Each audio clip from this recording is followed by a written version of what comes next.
I thought I would vlog this tirade because it seemed interesting to look back on in however long, but this has been something that's been eating at my brain for a while. I'm speaking on this as my best friend Michelle is telling me what kind of food I am and why. I have my iced coffee here, and I'm gonna try and keep this brief because I have online class soon and I need to shower and I need to do stuff and whatever.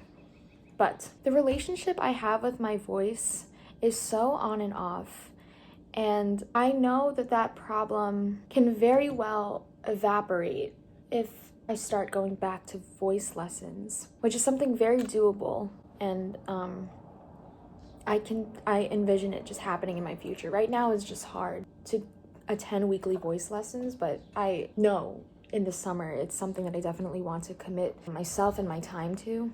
But for now, I find it so interesting how much resentment I've grown for my voice. It's very underlying. It's very on and off because there are absolutely moments where I hear myself sing or I watch myself sing and I'm like, yes, it's great. But a lot of the time, it's just a constant bickering in my head, yikes, that's how you sound, you're never gonna, you can't sing, you're so untalented. And then the other part of my brain going, at the end of the day, you're growing, there's so much that you have to learn, this is not the end all be all, your vocals are not your strength and that's okay. You're multifaceted as a performer and your vocals aren't a complete measure of your talent and your worth as an artist. Duh. That side of my brain is just speaking straight facts. It's obvious to me. But it's like not a day goes by where I don't have some sort of rude remark to say on my voice, and it's awful and it's irrational, and it's not something I'm going to beat myself up over because I am well aware that those thoughts are intrusive, and always the best thing to do is to acknowledge them for what they are and just let it go and move on and continue to better myself, and that's fine.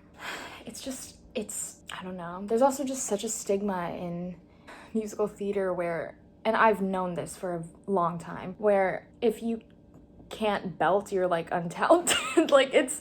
It just makes zero sense. Or rather, if you belt, you are exponentially more talented than Joe Schmo. And I get that, and to a degree that is true. I don't even want to say that because belting is not.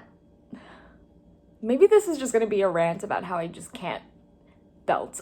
It's the fact that belting is not a measure of talent or your vocal ability. It's absolutely not. And I'm not even saying that to alleviate my own insecurity that I can't effortlessly belt or sing Defying Gravity in my sleep, but it's just true to me. I am not impressed when I see a girl belt her face off or see a guy belt his face, unless their acting ability is powerful. It just, at this point as a performer, vocals have become so secondary to me, obviously not detracting their importance, but I strongly believe that what leaves a lasting impression on me by a performer is their acting. I totally digress there. But basically, it's just very on and off, the relationship I have with my voice. I guess I say that unironically. Regardless of my achievements, especially in these past 2 years, having received a Roger Rees Award, and I'm currently a finalist in this year's Roger Rees. I'm playing Gretchen in a special concert edition of Mean Girls right now. Among all of the other recognition I've so gratefully gotten, I still feel so subpar vocally. And that's just how it is with any type of insecurity.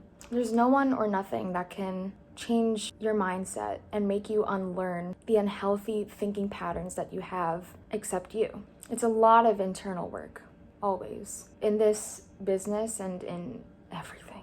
It's I don't know, who is it even? I always feel like I'm walking on eggshells when it comes to my singing. I'm always waiting for the next good moment or the next good vocal day for me to feel confident in my singing ability. And this, like, zooming out and looking at this for what it is, just from a bird's eye point of view, it sounds stupid. I quite obviously wouldn't be where I am now and wouldn't be doing what I'm doing if I didn't have confidence in my voice. Despite all the toxic things I tell myself, I have an overarching confidence in myself as an artist and a performer. And I truly believe that that's why I am where I am and why I'm going where I'm going. But I just gotta be real with you. Like, it is so far from perfect. The focal point of this conversation I'm having with you right now is the acknowledgement of a very irrational belief. And it manifests largely in my everyday life as an artist and a performer. And it just felt right to speak on it. I will watch this in a while and then watch videos from this time that I have of myself singing, and I'm just gonna be like, you sound fine. You're probably gonna watch this and then like watch a video of me singing and just be like, in the times where I do falter and I'm feeling uninspired, I won't even watch like talented vocalists because it's going to make me hate myself. It's going to further drive my insecurity. On the contrary, when I'm not feeling insecure, I want to watch these talented vocalists and feel inspired and have my confidence be driven. Like, I don't know if this is making any sense. It is making sense to me at this moment. So, yeah, that's my rant, vent, tirade thing. Long story short, I know that I am able, and I know that I have many, many ways to go.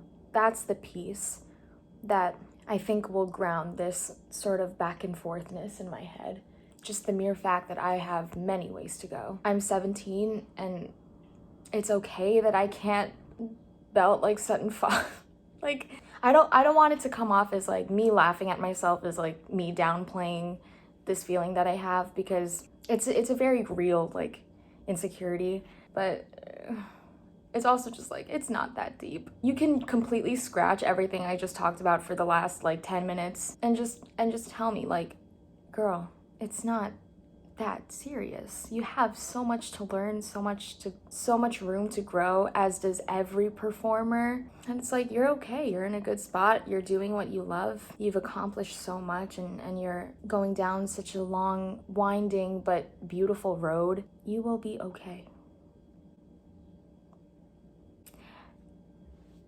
And I want to conclude on that note. I do think that as artists and creatives, that should be the thought that we sit ourselves with at the end of the day, is that there is just so much growth that is happening and that is yet to happen, and none of our processes are linear. We just gotta forgive ourselves. The choice to be better mentally is contingent on you. So with that, I'm going to meet my voice for where it's at and love it for what it is and what it isn't. All right, I'm done.